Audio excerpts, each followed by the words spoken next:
দিলেন কি বিষয় রয়েছে? আপনারা ইতিমধ্যে জানেন যে আমাদের রাজগঞ্জের সাদাঘাটার বিডিও প্রশান্ত বর্মন উনি কলকাতার এক স্বর্ণ ব্যবসায়ীকে অপহরণ করে এবং পরবর্তীতে তাকে খুন করা হয়। তার যে আগামীকাল যে সুপ্রিম কোর্টের যে রায়, সেই কোর্টের রায়ে অবিলম্বে তাকে স্যালেন্ডার করতে হবে। তারপর থেকে প্রশাসন বা সোশ্যাল মিডিয়ার মাধ্যমে আমরা দেখতে পাচ্ছি ভিডিও নাকি নিখোঁজ হয়ে গেছে। ভারতের ছাত্র ফেডারেশন রাজগঞ্জ লোকাল কমিটির পক্ষ থেকে আমরা প্রশাসনকে সহযোগিতা করতে যে এই আমরা রাস্তায়ও আমরা পোস্টারিং করলাম, বিভিন্ন জায়গায় পোস্টারিং করছি যে ভিডিওর সন্ধান চাই, যদি কেউ সন্ধান পেয়ে থাকে তাহলে নিকটবর্তী প্রশাসনকে তারা জানাবে।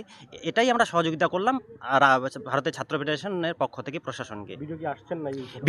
ভিডিওতে আসতেছেন না, ভিডিও তো এখানে নিখোঁজ, প্রশাসন খুঁজেই পাচ্ছে না। আর উনি অফিসে আসবেন কি করে, কোথায় আছে প্রশাসন নিজেও জানেন। আপনারা জানেন রাজগঞ্জের যে দাবাং বিডিও মাননীয় প্রশান্ত বর্মন উনি এখন নিখোঁজ। ওনাকে খোঁজার জন্যই আমরা পোস্টিং লাগাচ্ছি, সন্ধান চাই।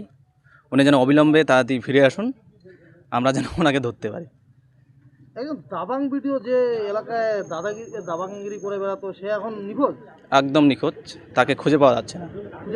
না, আমরা এখানে পোস্টারিং করলাম, সামনেই গেটেই আমরা পোস্টারিং করলাম ওনাকে খোঁজার জন্য। উনি কেমন দাবাং আমরাও দেখতে চাচ্ছি।